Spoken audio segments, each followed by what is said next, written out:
Halo, Assalamualaikum warahmatullahi wabarakatuh. Terima kasih buat kamu yang sudah mendaftar di Workshop Validation Magic. Perkenalkan saya Fadli yang akan menjadi guide teman-teman nantinya dalam proses workshop ini. Dan tentunya ketika teman-teman masuk ke workshop ini, pasti setiap orang sudah punya ide di kepalanya masing-masing yang akhirnya men-trigger teman-teman untuk mendaftar workshop ini bahwa ide teman-teman itu harus divalidasi. Dengan mengikuti workshop ini saja, teman-teman sudah punya niatan validasi yang cukup baik gitu karena merasa bahwa ide ini masih belum sempurna. Sebelum akhirnya teman-teman invest di waktu ya, uang gitu, kemudian tenaga juga dan resource lainnya, alangkah baiknya teman-teman melakukan proses validasi lebih dulu.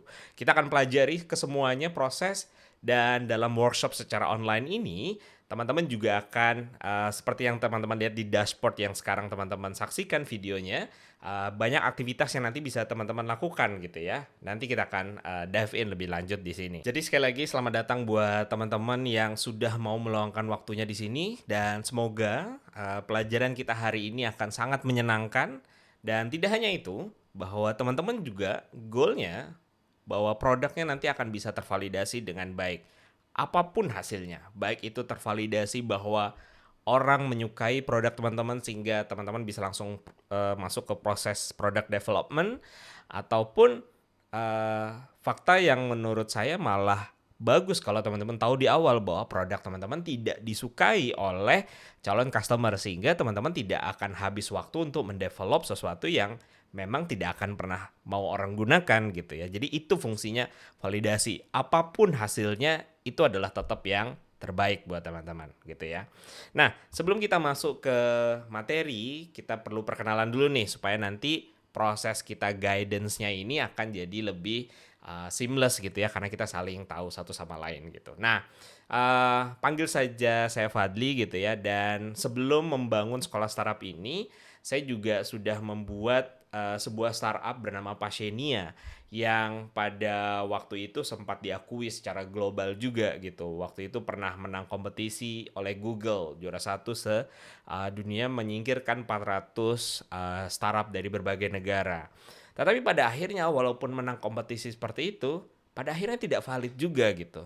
Terbukti beberapa tahun setelahnya juga akhirnya startup saya tutup gitu. Nah, pelajaran dari sana yang juga akan saya share ke teman-teman gitu ya. Nah, tidak hanya di situ, saya juga pernah mengelola sebuah program, bukan hanya sebuah, tapi beberapa program inkubasi startup, baik di level kampus, waktu itu dengan Inovatif Academy di UGM, kemudian juga mengelola program nasional oleh Kemenkominfo ya, Kementerian Komunikasi dan Informatika melalui Gerakan Nasional 1000 Startup Digitalnya. Di sana saya mempelajari banyak hal gitu ya, mulai dari ketemu dengan para founder pemula yang pada akhirnya menjadi insight saya bahwa oh, teman-teman founder ini ternyata punya masalah besar di proses validasi. Karena proses membuat sebuah produk itu proses yang menyenangkan pastinya. Mendesain gitu ya, kemudian yang suka coding pasti mengcodingnya itu menyenangkan. Tetapi akhirnya ketika membangun sesuatu yang tidak valid, itu akhirnya menghabiskan waktu saja gitu. Dan di sini dari proses ketemu dengan beberapa founder pemula itu akhirnya saya menemukan pattern yang memang pola yang memang harus dialami lebih dulu oleh para founder ini dalam proses validasi. Metode ini saya kembangkan juga melalui learning saya secara personal yang saya coba secara mandiri juga gitu. Nah, kemudian setelah mengalami 2 journey tersebut, akhirnya saya buatlah sekolah startup ya, dengan nama PT Solusi Startup Indonesia. Tujuannya adalah pingin membangun atau membantu teman-teman founder ya, melengkapi journey teman-teman dalam membangun startup. Saat ini produk kita ada 2 gitu ya, sekolah startup yang teman-teman lihat salah satu produknya adalah sebuah workshop validation ini ya, dan kita punya masih banyak produk lainnya, itu teman-teman bisa silahkan cek di website gitu ya. Kemudian ada inkubator studio juga yang gunanya untuk memanage sebuah program inkubasi gitu ya. Nah, so saya benar-benar siap membantu teman-teman dalam rangka proses validasi nanti di sekolah startup di sini. Nah, metodenya seperti yang teman-teman lihat di layar ini ada 4 hal yang nanti akan kita lakukan. Yang pertama adalah video materi dengan 5 sesi gitu ya. Jadi tidak akan sekali teman-teman langsung konsumsi, karena nanti setiap videonya akan ditunjang oleh beberapa hal. Yang pertama adalah checklist. Jadi checklist ini nanti bersifat personal. Teman-teman bisa lihat di sebelah kirinya dari video ini ada checklist yang teman-teman bisa tandai bahwa teman-teman sudah paham ini gitu. Sehingga nanti kalaupun mau mengulang tidak harus mengulang semuanya. Jadi teman-teman tahu progres belajarnya teman-teman gitu. Kemudian yang kedua adalah pelaporan gitu ya. Nanti ada form laporan di bawah. Teman-teman bisa melaporkan progres dari tiap sesinya, karena nanti di akhir kita akan memberikan tugas buat teman-teman supaya lebih memahami prosesnya, tidak hanya mendengarkan satu arah, tetapi teman-teman juga bisa melaporkan progresnya dari hasil tugas-tugas tersebut gitu. Dan nanti saya personally akan melihat setiap tugas teman-teman dan memberikan komentar yang mudah-mudahan bisa membangun dan memberikan feedback yang terbaik buat teman-teman gitu. Dan terakhir ada diskusi ya, teman-teman nanti bisa lihat ada forum diskusi juga di sini. Di bawah video ini juga teman-teman bisa langsung bertanya. Tidak hanya saya yang menjawab juga, tetapi nanti mungkin rekan-rekan yang lain bisa saling berdiskusi di sana, menceritakan pengalamannya selama proses validasi gitu ya. Jadi mudah-mudahan ini walaupun kita melakukannya secara online, kita bisa tetap memaksimalkan proses learning kita yang tidak hanya satu arah. Saya menjelaskan, teman-teman mendengarkan, tetapi yang paling penting adalah teman-teman mau keluar dan mau mencoba berbagai insight ataupun teknis yang saya sampaikan nanti. Nah, workshop ini bernama Validation Magic gitu ya. Dan tidak asal ada nama magicnya di belakang yang berarti sebuah keajaiban ya. Tetapi ada singkatan dari magic tersebut gitu ya. Seperti yang teman-teman lihat di sini, M-nya itu mewakili mindset, A-nya itu mewakili attention ya. Kemudian G-nya itu grow, I-nya ada involve, dan C yang terakhir adalah create ya. Jadi kelima susunan huruf ini membentuk kata magic ya, yang pada akhirnya menyusun juga sesi-sesi di dalam workshop ini yang terbagi dalam 5 area sesi gitu ya. Dan di video kali ini kita akan fokus ke bagian mindset lebih dulu ya. Di sini kita akan ngomongnya soal bagaimana mindset validasi yang tepat buat teman-teman sebelum kita memulai proses validasinya. Karena teknik itu akan terus berubah, tetapi secara mindset jika teman-teman sudah menemukan mindset yang tepat, mau berubah seperti apapun tekniknya, teman-teman tidak akan kerepotan gitu ya, karena mindsetnya sudah didapatkan. Makanya ini saya melakukan penekanan di bagian mindset lebih dulu gitu ya. Dan nanti yang lainnya juga akan kita jelaskan per bagian lebih dalam, sehingga teman-teman bisa lihat bahwa model workshop ini dibagi dalam beberapa sesi yang ada di di area di sebelah saya sini gitu ya. Nanti silakan diklik setiap sesinya, teman-teman bisa langsung masuk ke sana gitu. Dan saran saya, setiap sesi ini dikerjakan kalau bisa sehari sekali gitu ya. Artinya tidak dikonsumsi sekaligus. Gunanya adalah buat teman-teman juga menyerap materinya dengan lebih baik, dan setiap materi tadi ada action yang harus teman-teman lakukan gitu. Jadi tidak hanya menyerap materi saja, tetapi dari materi tersebut benar-benar langsung bisa teman-teman gunakan. Makanya kalau saya sarankan adalah setiap sesi teman-teman akan digarap setiap harinya gitu ya. Oke, kita sekarang masuk ke sesi pertama, bahasannya adalah mengenai mindset ya. Seperti yang teman-teman lihat di layar sini ada 3 bahasan yang di bagian sesi 1 mengenai mindset ini adalah pertama mengenai why-nya. Mengapa validasi itu penting, mengapa harus tetap dilakukan walaupun kita punya resource misalnya untuk langsung membuat produknya, tapi kenapa harus melalui proses validasi lebih dulu gitu ya.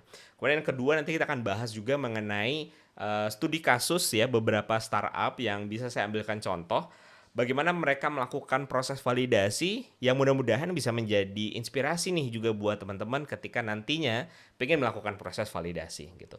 Kemudian yang terakhir, ini mengenai prinsip-prinsip yang harus teman-teman ingat ketika proses validasi.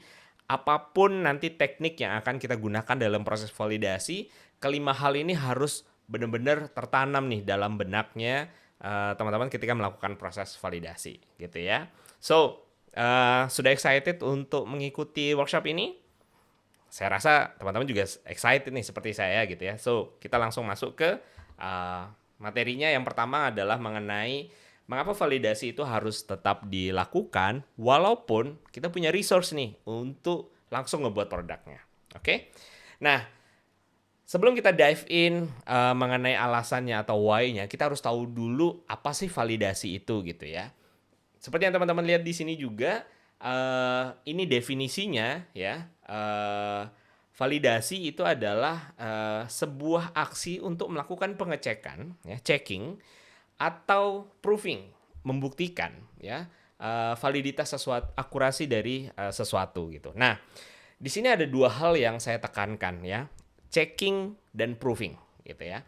Di bagian checking ini adalah sesuatu yang teman-teman belum tahu endingnya, apakah ini benar ataukah ini salah gitu ya, sehingga teman-teman melakukan proses checking. Jadi checking itu adalah memeriksa secara mendalam ya, tanpa teman-teman tahu outputnya nanti gimana gitu. Jadi tidak ada bayangan nih outputnya bakal gimana, ini benar atau salah, tetapi teman-teman benar-benar buta aja untuk melakukan checking ya, benar-benar meneliti secara mendalam. Kemudian nanti menemukan fakta apakah ini benar atau salah gitu ya. Nah, yang kedua ada elemen proving juga dalam validasi. Proving itu adalah teman-teman sudah tahu kebenarannya ya, dan ngerasa itu adalah sebuah fakta, tetapi harus tetap dilakukan proses pembuktian.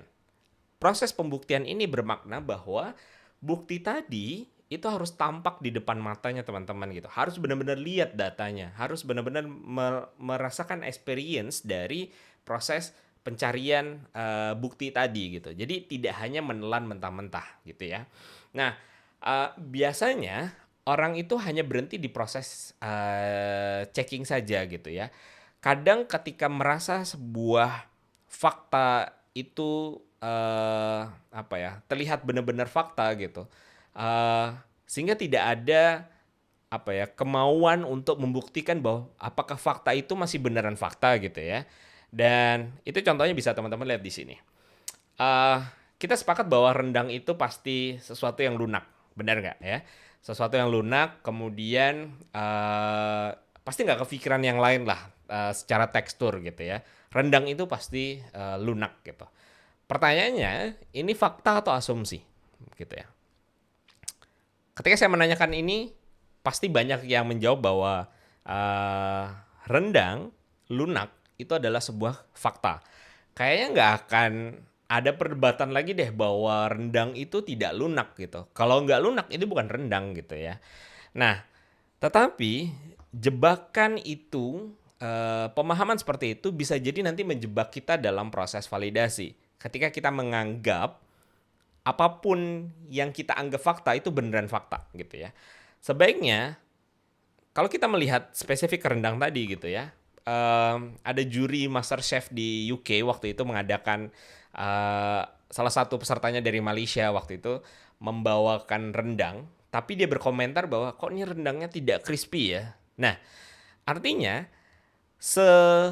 setenarnya rendang di dunia gitu, masih ada yang beranggapan bahwa rendang itu tidak lunak, rendang itu crispy gitu. Nah, itu yang akhirnya membuka mata bahwa walaupun kita menganggap sesuatu itu sebagai sebuah fakta, ketika kita tidak bisa memastikan semua orang menerima bahwa rendang itu adalah lunak gitu. Kita tidak bisa memastikan bahwa sebuah fakta itu fakta yang absolut gitu, karena tidak ada kebenaran yang absolut juga.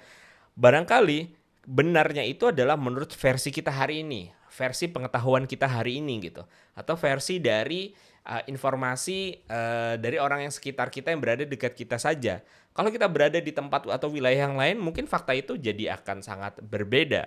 Sehingga yang mindset yang perlu kita lakukan adalah selalu melakukan checking terhadap fakta apapun yang kita temukan. Jangan sampai kita terjebak pada asumsi bahwa fakta yang kita miliki itu adalah fakta yang absolut gitu. Nah, kita kembali ke slide di sini gitu. Dan ini pada akhirnya kesimpulan yang bisa saya simpulkan dari berbagai proses validasi gitu ya, bahwa fakta itu yang tervalidasi itu kalau kita bisa buktikan itu secara mandiri gitu ya. Jadi apapun yang teman-teman pikirkan mengenai sesuatu itu harus divalidasi dulu secara mandiri, baru itu disebut fakta yang tervalidasi gitu ya. Nah, sehingga kenapa ini penting gitu ya? Bahwa tugas founder itu sebenarnya adalah mengubah sebuah permintaan itu menjadi insight gitu ya. Dari what yang orang-orang sampaikan itu menjadi why gitu ya. Kita menggali why-nya seperti apa yang saya tulis di baju saya kali ini gitu ya, bahwa kita harus memulai dengan why gitu. Nah, uh, pernyataan ini terinspirasi dari sebuah kisah ketika di Inggris gitu ya. Uh, Henry Ford ketika menemukan mobil, dia bertanya ke masyarakat waktu itu, kamu pingin apa gitu ya. Waktu itu karena belum ada mobil ya, sehingga tidak kepikiran nih bahwa harus jawabannya mobil, karena mereka punyanya kuda waktu itu. Sehingga ditanya, kamu butuh apa sih? Oh, saya butuh kuda yang lebih cepat gitu. Nah, ketika kita menjadi founder yang malas gitu ya, kita akan literally menelan itu. Apa yang orang sampaikan, itu otomatis akan kita lakukan. Nah, itu founder yang malas. Jadi, kalau Henry Ford hanya mendengar bahwa orang-orang itu butuh kuda yang lebih cepat, kalau dia tidak berpikir sebagai inventor atau penemu gitu ya, sejatinya kan founder juga inventor atau penemu ya untuk menyelesaikan sebuah masalah. Mungkin kita akan kenal hari ini Henry Ford itu sebagai penjual suplemen kuda mungkin, karena kalau butuh kuda lebih cepat mungkin suplemennya harus yang lebih kuat lagi gitu, sehingga kita tidak bisa berpikir di luar konteks gitu. Makanya kita harus bertanya why gitu ya ke orang tersebut gitu yang menyampaikan pendapatnya gitu mengenai sesuatu. Mengapa kamu pingin kuda yang lebih cepat gitu? Oh, karena dia membawa sayur gitu ya misalnya, dan ini tidak bisa lama dan harus jarak jauhnya ke negara yang lain dan sekian-sekian gitu kan. Sehingga kalau kita sudah tahu bahwa oh ini kayaknya akan ada limitasi nih kalau terus dengan kuda gitu ya. Jadi harus berpikir sesuatu yang di luar kuda. Nah, disitulah baru proses why itu punya dampak yang sangat besar bagi seorang founder, bahwa customer itu atau user kadang tidak tahu apa solusi yang terbaik buat dia, dan tugas kita sebagai founder adalah menemukan solusi yang terbaik buat mereka gitu. Nah, ini contohnya lagi yang relate ke startup gitu. Misalnya kita tahu fakta bahwa owner UMKM itu membutuhkan channel penjualan tambahan. Oke, kelihatannya fakta gitu ya. Sekali lagi, ketika kita menemukan pernyataan yang kira-kira menurut kita fakta, tetapi kita belum buktikan secara mandiri langsung dengan kita gitu ya, kita harus berlakukan itu sebagai sebuah asumsi. Sehingga mindset kita akan bertanya ke mereka gitu. Nah, ini salah satu startup di Bali yang saya pernah ketemu waktu itu, namanya Market Hub gitu ya. Awalnya dugaan mereka bahwa UMKM itu membutuhkan channel penjualan yang lebih banyak agar barang mereka itu bisa lebih laku. So, itu kelihatan jadi kayak fakta gitu bahwa oke, dia jual dengan satu channel misalnya marketplace tertentu gitu atau malah bukanya toko online saja, dan dengan memperbanyak cabang dalam tanda petik gitu ya, cabangnya secara online, mungkin menurut kita bahwa itu adalah solusi yang terbaik gitu ya. Dan ketika mereka belum banyak cabangnya secara online-nya, artinya buka di marketplace yang berbeda, mungkin itu jadi masalah ketika penjualannya tidak meningkat gitu kan. Nah, itu dugaan fakta awal ya. Sehingga yang kita lakukan adalah lakukan proses validasi gitu. Kemudian ditawarkanlah waktu itu menawarkan jasa untuk memposting barang jualannya di berbagai marketplace secara manual lebih dulu gitu. Jadi tidak ada sistem, tidak ada API ya atau tools yang bisa digunakan untuk mengotomatisasi proses tersebut. Jadi benar-benar secara manual, dan ini nanti akan menjadi highlight gitu bahwa proses validasi itu tidak harus ribet gitu. Jadi yang mereka lakukan adalah posting nih secara manual ke berbagai marketplace tadi, karena tadi premis masalahnya adalah bahwa mereka itu tidak di banyak channel penjualan, sehingga proses validasinya ya udah kita coba buat mereka lebih banyak channelnya. Apakah itu menyelesaikan masalah mereka gitu ya. Jadi secepat itu solusi yang bisa dihadirkan. Kemudian setelah dilakukan itu tapi ternyata juga ada insight menarik gitu bahwa oh ternyata penjualannya juga tidak signifikan meningkat, tidak bermakna lah dengan banyaknya channel tersebut misalnya. Uh, dan pada akhirnya disimpulkan bahwa dari proses insight tersebut bahwa kebanyakan owner UMKM tadi tidak mampu menghasilkan foto produk yang baik gitu. Kemudian deskripsi produk yang menggugah orang untuk membeli gitu. Sehingga dari sana akhirnya disitulah problem sebenarnya gitu ya. Jadi mereka starting dari mulai membuka channel penjualan di banyak marketplace dan pada akhirnya berfokus pada memberikan layanan bagi UMKM untuk foto produk yang bagus dengan deskripsi yang bagus pula gitu. Sehingga pun tidak banyak channel ya, hanya di beberapa channel tertentu, tetapi ketika secara foto produk bagus, kemudian secara deskripsi juga bagus, copywritingnya bagus, itu akan meningkatkan penjualan gitu. Jadi kita harus memulai segalanya dari asumsi. Walaupun secara feeling kita itu kelihatannya kayak fakta ya. Jadi pelajarannya itu di sini gitu. Jadi manfaat validasi itu bukan hanya sekedar ini akan hemat uang gitu ya, akan hemat waktu gitu ya karena kita buat versi produk paling minimal gitu ya. Tetapi di sini sebenarnya adalah kita menemukan kebutuhan customer yang sesungguhnya secepat-cepatnya daripada kita akhirnya membuat sesuatu yang tidak customer butuhkan. Pada akhirnya kita harus hapus apa yang sudah kita buat, kemudian kita buat lagi dan itu membutuhkan waktu yang lebih lama lagi gitu. Jadi proses validasi memang efeknya adalah waktu yang dibutuhkan untuk proses development nanti bisa lebih cepat karena memang kita menyelesaikan masalah yang beneran masalah. Tapi tidak hanya soal waktunya yang jadi lebih cepat. Yang menjadi krusial kenapa startup itu baik kita punya waktu yang cukup panjang ataupun punya uang yang cukup banyak, bahwa proses validasi itu akan ngebantu kita mengidentifikasi kebutuhan customer yang sesungguhnya. Jadi bukan asumsi lagi gitu. Nah, bahkan unicorn sekalipun gitu ya. Ini saya ngambil contoh Gojek gitu ya. Jadi beberapa fitur kalau teman-teman lihat di Gojek, beberapa memang mostly sudah di-coding secara native gitu. Artinya secara langsung di dalam app-nya. Oke, misalnya ini fitur Go News gitu ya. Go News itu kebetulan mereka berpartner dengan Kumparan. Sehingga yang dilakukan simple banget gitu. Jadi ketika menu Go News-nya itu diklik, itu tidak membuka browser lain yang akhirnya keluar dari app gitu kemudian membuka Kumparan, tetapi langsung embed di dalam aplikasi Gojeknya gitu, sehingga pas diklik klik Go News gitu ya, itu langsung kebuka layar di dalam Gojeknya juga dan langsung situs Kumparannya muncul. Nah, manfaatnya adalah pertama kita nggak perlu repot nih untuk mendevelop atau mengalokasikan resource untuk sesuatu yang ternyata tidak orang butuhkan gitu. Jadi tanpa repot lah gitu ya. Kemudian yang kedua, walaupun kita tanpa repot tadi, customer itu tetap mendapatkan value yang kita janjikan bahwa dia akan mendapatkan berita-berita misalnya. Value sampai gitu ya. Kemudian yang ketiga, pastinya setelah kita mendevelop tersebut, pasti akan ada feedback yang masuk gitu ya. Nah, feedback yang negatif tadi, misalnya dari secara experience-nya itu lama kebukanya gitu ya, kemudian ini beritanya tidak sesuai sama keinginan saya pinginnya topik olahraga misalnya kayak gitu. Nah, feedback negatif itu nanti akan bermanfaat buat kita dalam penyusunan prioritas mana pain point yang harus kita selesaikan lebih dulu ketika nanti dari insight tadi bahwa kita ini harus develop sendiri nih secara fitur, secara native gitu ya, tidak melalui embedding situs lain nih misalnya kayak gitu.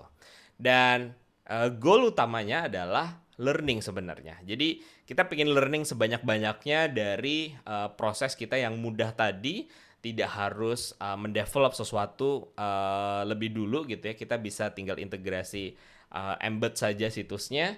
Tapi kita bisa learning nih habit user, berapa lama dia membuka bagian ini, menu ini gitu ya.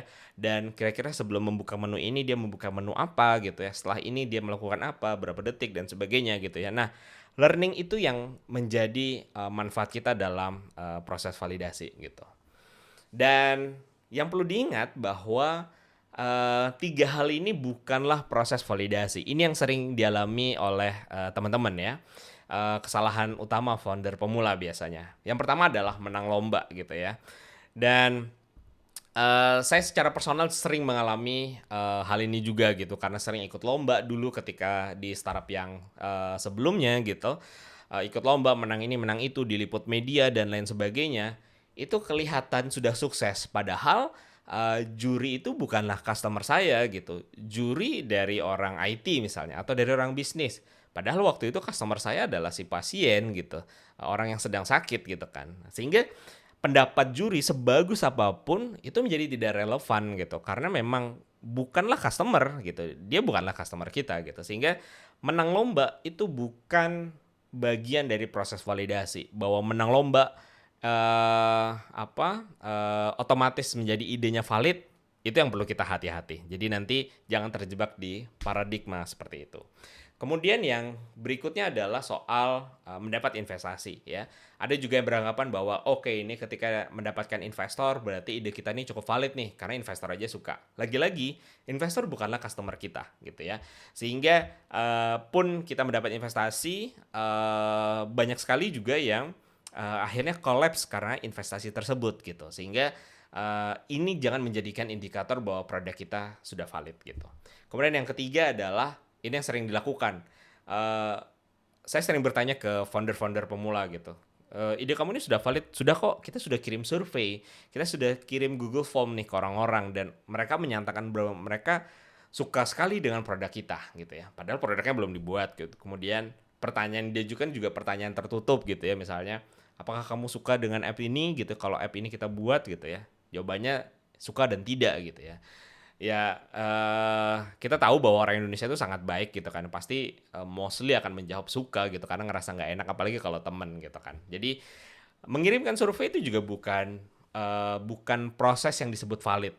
Iya, survei nanti akan kita gunakan dalam proses validasi, tapi itu bukan penilaian yang paling akhir. Itu menjadi step yang sangat-sangat awal untuk kita mensuplai data berikutnya, tetapi bukan hasil survei tadi yang akhirnya membentuk pemahaman bahwa ini tuh valid gitu ya. Nah, itu bahasan yang tadi yang pertama mengenai mengapa validasi itu penting gitu ya. Semoga kita bisa memahami dengan baik tingkat kepentingan dari proses validasi dan alasan di baliknya kenapa validasi harus dilakukan. Sekarang kita masuk ke materi yang berikutnya mengenai beberapa studi kasus proses validasi dari berbagai startup yang saya temukan gitu ya. Nah, ada dua hal yang nanti bisa teman-teman lakukan dengan proses validasi. Validasi dengan transaksi finansial ya. Kemudian yang kedua adalah validasi tanpa transaksi finansial. Nah, nanti kita akan jelaskan ini di dalam prinsip di materi selanjutnya lebih lanjut. Tapi saya akan tunjukkan dulu contohnya. Apa perbedaan dari validasi menggunakan proses finansial, ada transaksi finansialnya dengan yang tidak. Ya. Oke, kita yang pertama dulu yang dengan transaksi finansial. Oke, ini adalah aplikasi sebuah website namanya AppSumo. Aplikasi ini merupakan kumpulan dari diskon-diskon ya. Secara harian selalu ada diskon-diskon baru khusus untuk software-software atau produk-produk digital gitu ya. Dan dia memberikan diskon melalui proses dealing secara eksklusif dengan produk-produk baru tersebut gitu. Dan biasanya produk-produk yang di sini adalah produk-produk yang mostly kita akan jarang dengar gitu. Jadi ini newcomers ya. Ini akan ngebantu para startup-startup pemula tadi ya untuk menemukan customer awal mereka, sekaligus mereka bisa memberikan diskon dan orang-orang bisa terbantu nih karena menemukan tools-tools dari yang alternatif yang biasa ditemukan di pasaran gitu ya. Nah, bagaimana AppSumo waktu itu melakukan proses validasi awalnya? Kebetulan foundernya itu sangat aktif di Reddit gitu ya, jadi sebuah forum di internet yang cukup populer ya. Proses validasi awalnya waktu itu karena dia cukup rame di forum tersebut dan menjadi moderator juga di forum tersebut gitu, sehingga dia melihat sebuah kebutuhan gitu, bahwa orang-orang ini ternyata suka sama memes gitu ya, atau bahasa Indonesia orang-orang biasa bilang meme gitu ya. Tapi kan memes tersebut eh, kadang di Reddit itu eh, belum begitu banyak gitu, karena tercampur dengan topik-topik yang lain misalnya gitu ya. Nah, ada salah satu website yang fokus ke memes gitu, namanya adalah IMGUR ya, IMGUR gitu ya, imgur.com. Nah, tapi ketika mengakses tersebut itu banyak iklan gitu. Nah, dengan mengaktifkan akun pro-nya, kita akan mendapatkan experience yang lebih baik, iklannya hilang gitu, kemudian dapat rekomendasi, memes-memes yang terbaru dan sebagainya gitu ya.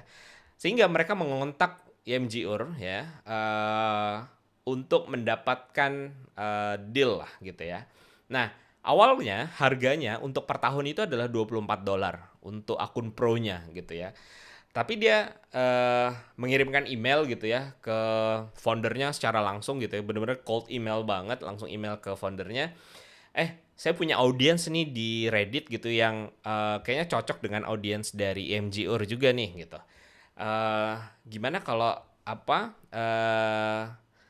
saya melakukan deal dengan Anda mendapatkan harga $7 gitu, tapi saya bisa bawa customer yang sangat banyak ke Anda gitu.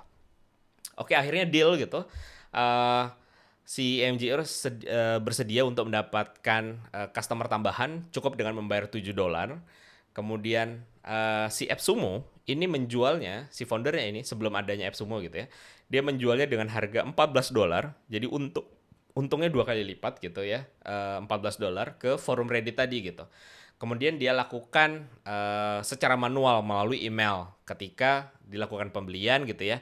Dia laporkan ke MGUR, kemudian dapat kodenya. Nah, kode itu di deliver secara manual one by one ke email masing-masing yang beli gitu. Dan hari ini AppSumo itu revenue per tahunnya itu hampir lebih dari 1 triliun ya. Eh, Lebih dari 1 triliun rupiah, starting dari ide yang sederhana dengan proses validasi yang sederhana tetapi valid ya. Jadi tanpa bangun website lebih dulu gitu ya. Yang penting sudah punya audience, kemudian dia melakukan deal lebih dulu karena itu proses yang paling penting. Kemudian itu dealnya tadi disampaikan gitu ya. Jadi itu yang terpenting yang kita lakukan lebih dulu, dan ini ditunjukkan oleh AppSumo. Berikutnya adalah contoh dari startup saya sendiri, yaitu Sekolah Startup. Waktu itu di tahun 2018 saya membeli domainnya, kemudian ya iseng-iseng waktu itu langsung setup aja halaman WordPress-nya, karena saya bisanya itu aja waktu itu gitu kan. Nah, saya buat halaman sederhana waktu itu, kemudian jadi tanpa gambar, waktu itu bener-bener pure satu halaman aja. Kemudian ada tombol daftar di situ. Nah, tombolnya itu saya langsung hubungkan dengan Google Form ya. Nah, eh, yang saya lakukan waktu itu marketing juga tanpa budget, jadi saya langsung post aja di LinkedIn gitu ya. Waktu itu juga agak kurang aktif gitu di LinkedIn karena nggak tahu harus mau ngepost apa waktu itu. Ya udah, tiba-tiba saya pingin post aja nih tentang bahwa saya membuka online course gitu. Saya pingin validasi dulu nih. Tetapi waktu itu saya validasinya langsung dengan menerima pembayaran. Waktu itu seharga 1 juta rupiah untuk mengikuti online course sekolah startup di versi awal awal sekali itu beberapa tahun yang lalu gitu. Nah, mereka mendaftar dan ternyata surprisingly saya kasih waktu kurang lebih 2-3 hari gitu, ada 8 orang yang mendaftar dan langsung membayar 1 juta rupiah per orang. Jadi ada 8 juta waktu itu langsung dapat. Padahal waktu itu belum ada konten yang saya buat, videonya belum ada gitu ya, materinya juga masih yang tertulis di halaman landing page itu aja gitu. Jadi belum ada dokumen yang mereka bisa baca gitu ya. Nah, dari menerima pre-order tersebutlah menjadi pemahaman saya bahwa oke, ini valid. Ada orang mau bayar online course tentang startup seharga 1 juta gitu kan setiap orangnya. Dan akhirnya setelah itu baru saya seriusin gitu ya, baru saya buat websitenya lebih bagus gitu, saya buat kontennya, course-nya, video dan seterusnya hingga akhirnya seperti sekarang gitu. Jadi proses validasi menurut saya yang paling terbaik itu adalah ketika teman-teman bisa menerima duitnya lebih dulu, bahkan sebelum produknya dibuat gitu ya, karena itu akan menjawab banyak hal, keraguan, asumsi yang nanti akan kita tunjukkan nih apa saja detail asumsi yang akan terjawab ketika customer itu sudah membayar produk kita, even produknya misalnya belum dibuat sekalipun gitu. Nah, studi kasus berikutnya adalah proses validasi yang tanpa transaksi finansial gitu ya. Jadi bisa jadi akan ada kondisi bahwa memang teman-teman tidak bisa menerima pembayaran lebih dulu di awal, karena mungkin juga itu bagian dari strategi bisa jadi gitu ya. Tapi kita harus tetap lakukan proses validasi gitu ya. Nah, ini adalah salah satu startup di luar negeri juga, namanya Leave Me Alone. Jadi fungsinya ini kan kita sering mendapatkan spam di email gitu ya. Nah, spam-spam ini yang akhirnya cukup mengganggu nih bagi orang-orang. Sehingga ada solusi, sebuah idea, bagaimana kalau ada plugin di dalam browser kita yang ketika itu diaktifkan, itu maka spam-spam ini akan langsung terunsubscribe semuanya. Kemudian email-email yang tidak kita inginkan lagi gitu. Misalnya banyak sekali email-email marketing gitu ya, promosi dan sebagainya yang mampir di inbox email kita dan akhirnya membuat inbox kita sangat penuh, menghilangkan fokus kita pada hal-hal yang penting gitu. Nah, proses validasi awalnya waktu itu simple ya. Jadi mereka membuat ekstensi Google Chrome yang sangat sederhana fungsinya, yaitu ekstensi ini akan hanya fungsi di Gmail gitu ya. Yang fungsinya sebenarnya sederhana, yaitu membuat label di Gmail. Labelnya terserah lah apa, misalnya eh, eh, tidak perlu dilihat lagi gitu, atau spam marketing misalnya kayak gitu ya. Dikasih label kayak gitu. Nah, dibuatin label kayak gitu, kemudian email-email tadi bisa ditandain dan pindah ke label yang baru tadi dan memindahkan dari inbox ke archive dengan label tersebut. Jadi sebenarnya email tersebut tidak hilang gitu, tetapi otomatis akan diberikan filter. Pokoknya kalau ada email dari ini lagi, itu tidak akan muncul di inbox kita. Tapi sebenarnya emailnya tidak terhapus gitu. Nah, orang-orang akhirnya solusinya nih dapat nih gitu. Oke, penting inbox tuh tidak penuh. Padahal sebenarnya emailnya tidak hilang juga gitu. Nah, ketika dia buat itu sangat mudah gitu ya, dan akhirnya penerimaan orang banyak, kemudian setelah cukup cukup signifikan, akhirnya orang menggunakan plugin Chrome tersebut, akhirnya barulah dibuat produk sebenarnya, bahwa kita bisa login ke sini kemudian menandai email mana saja yang kita pingin unsubscribe secara massal gitu, dan kita tidak akan pernah menerima email tersebut gitu. Jadi bahkan untuk sebuah software yang complicated, yang mungkin banyak rulesnya dan sebagainya, dengan pendekatan yang sangat-sangat minimal tadi, kita bisa membuktikan bahwa oh ada demand nih ya, walaupun solusinya belum beneran bener, dalam artian emailnya juga tidak terunsubscribe gitu. Itu emailnya hanya terskip aja dari inbox kita, tetapi dari perspektif customer, dari klien ya, itu memang sudah hilang gitu kan. Nah, experience itu, proses validasi seperti itu yang kita harapkan terjadi gitu. Bukan sekadar bahwa ini ada demand yang pingin, ada orang-orang yang pingin produk kita, tetapi tidak actually menggunakan gitu ya. Makanya ini di level berikutnya nih, ketika tadi sudah dilakukan proses membayar, kalau teman-teman tidak bisa di situ ya lakukan action ini. Nanti saya akan jelaskan lebih lanjut di bagian prinsip gitu. Kemudian yang kedua nih, versi yang Indonesia gitu ya, namanya warga bantu warga ya, terutama di kondisi pandemi seperti saat ini gitu, ini sangat dibutuhkan. Saya melihat banget waktu itu proses situs dibangunnya situs wargabantuwarga.com ini gitu. Jadi waktu itu di versi awal ketika dirilis waktu itu dan cukup ramai di Twitter, eh eh, si timnya ini mereka membuat dokumen di Google Docs yang berisi berbagai informasi mengenai misalnya kebutuhan oksigen, ketersediaan bed tempat tidur, dan berbagai informasi lain ketika angka penurunan COVID ini semakin tinggi waktu itu ya. Nah, dibeli domain ya, kemudian dihubungkan domain tadi dengan Google Docs. So, itu versi validasi paling awalnya sebelum akhirnya komit ke hal yang lebih besar lagi, artinya membangun tim gitu ya, tim relawan yang akhirnya mau menseriusi membangun produknya, tetapi starting dari situ lebih dulu gitu ya. Kemudian Google Docs tadi kemudian dirapikan, kemudian dijadikan web yang sederhana gitu ya, tetapi bisa dipasangi analytics gitu. Kemudian untuk melihat seberapa besar sih trafficnya, demand-nya seberapa gitu ya. Kemudian dari situlah baru akhirnya oh ini demand-nya semakin banyak, kita butuh tim untuk menghandle ini gitu. Jadi kalau memang akhirnya demand-nya tidak banyak dan sebagainya ya jadi effort-nya jadi tidak apa ya, tidak termaksimalkan gitu ya. Misalnya harus membangun dari awal membuat aplikasi atau sebagainya tapi akhirnya yang mengunjungi sedikit gitu. Jadi proses validasi ini penting even untuk produk-produk yang berimpact kemanusiaan seperti ini. Alasannya pertama cepat gitu ya. Kemudian yang kedua adalah mereka tahu kapan harus memberikan resource yang lebih untuk memaksimalkan manfaat dari website ini gitu. So, itu dua perspektif contoh gitu ya bagaimana melihat proses validasi dengan transaksi finansial maupun yang non transaksi finansial. Dan kita di bahasan terakhir mengenai mindset di sesi 1 ini gitu ya.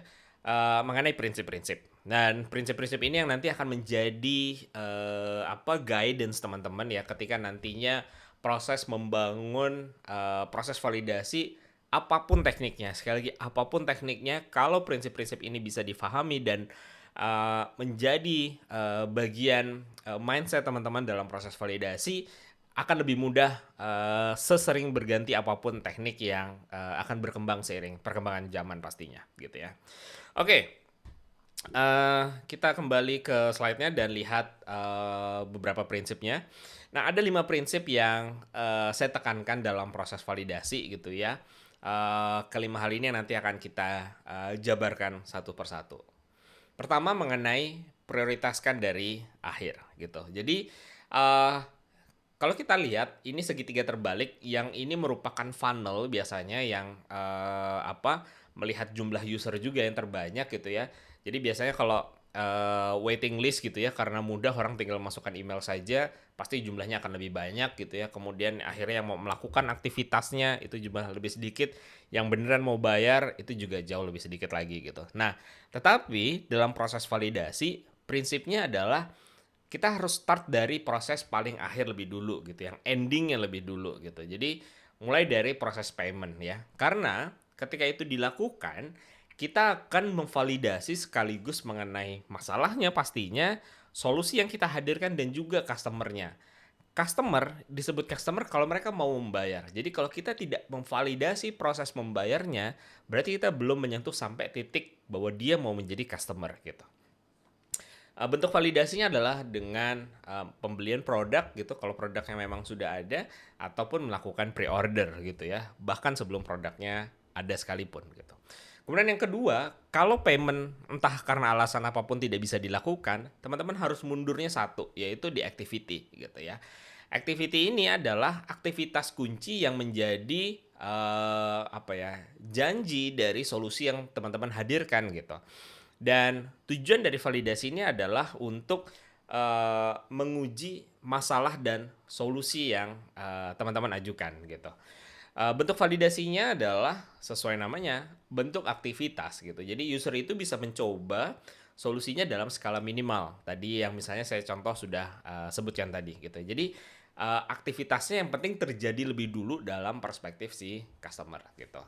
Dan ini yang terakhir banget gitu. Artinya kalau tidak bisa kedua hal tersebut ya, at least teman-teman mengumpulkan waiting list. Tetapi ini yang paling tidak valid sebenarnya.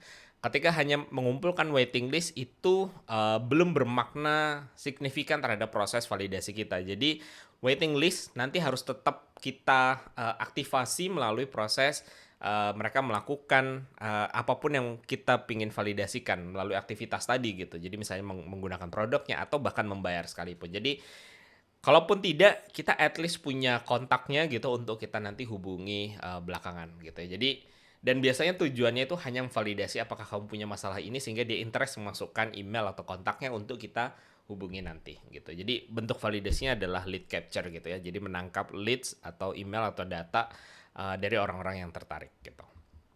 Nah, prinsip yang kedua itu adalah kita harus membuat proses validasi kita itu dengan deadline yang sangat-sangat singkat. Jadi ada Parkinson Law, jadi ada hukum Parkinson yang menyatakan bahwa waktu yang disediakan itu akan terus akan terisi penuh dengan pekerjaan kita. Dalam artian gini, kalau kita dikasih waktu, dikasih sebuah pekerjaan, dikasih waktu 1 hari, kita akan mengisi 1 hari dengan pekerjaan tersebut gitu ya.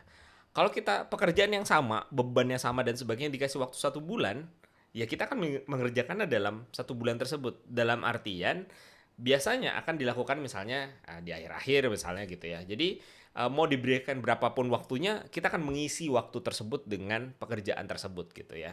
Dan akhirnya adalah waktu yang panjang maupun pendek, outcome-nya akan sama gitu. Jadi kenapa kita tidak memilih yang lebih pendek saja gitu. Jadi Parkinson Law itu seperti itu. Nah, dari sini akhirnya kita bisa dapatkan insight nih terkait proses validasi bahwa daripada proses yang biasa kita lakukan sebelumnya, yaitu melistkan kita mau bangun fitur apa, kemudian menentukan ini kapan selesai, dilihat dari fitur-fitur tersebut, kita balikkan saja prosesnya. Kita tentukan deadline akhirnya, bahwa misalnya di tanggal sekian gitu ya, atau 2 hari lagi, atau 1 hari lagi. Nah, dari sana baru rasionalisasi kita akan berjalan. Kalau cuma bisa dikasih waktu 2 hari gitu ya, fitur apa sih yang kita bisa buat? Nah, akhirnya terjadi pengorbanan-pengorbanan, dan itu malah yang lebih bagus, karena tujuan dari proses validasi kan adalah kita pengen cepet tahu nih learningnya dari perspektif si customer. Jadi ya udah, kita tetapin dulu waktu endingnya kapan, kemudian kita akan cut fiturnya yang supaya waktu tadi bisa terpenuhi gitu. Itu prinsip yang kedua. Prinsip yang ketiga adalah kita akan ngebuat sesuatu yang pasti ini akan di-destroy, akan dihancurkan gitu, nggak akan dipakai lagi gitu. Jadi feeling ini itu akan ngebuat kita tidak marry di idea, tidak akan benar-benar mencintai idea kita banget gitu. Dan itu jadi bahaya gitu ya. Nah, ini ada pernyataan gitu. When you marry your first idea, you divorce your user gitu. Jadi kalau kita menikahi idea kita gitu ya, kita akan menceraikan customer kita. Dalam artian kita nggak akan mau mendengarkan needs-nya customer. Kita hanya mau ego kita tuh tersampaikan lewat ide kita. Dan itu proses validasi itu akan mengganggu proses validasi yang kita rencanakan gitu ya. Karena banyak banget komponen personalnya yang kita masukkan di sana. Sehingga makna dari bahwa kita akan ngebuat sesuatu itu yang nanti pada akhirnya akan dihancurkan juga gitu, akan di-delete, akan dihapus gitu ya.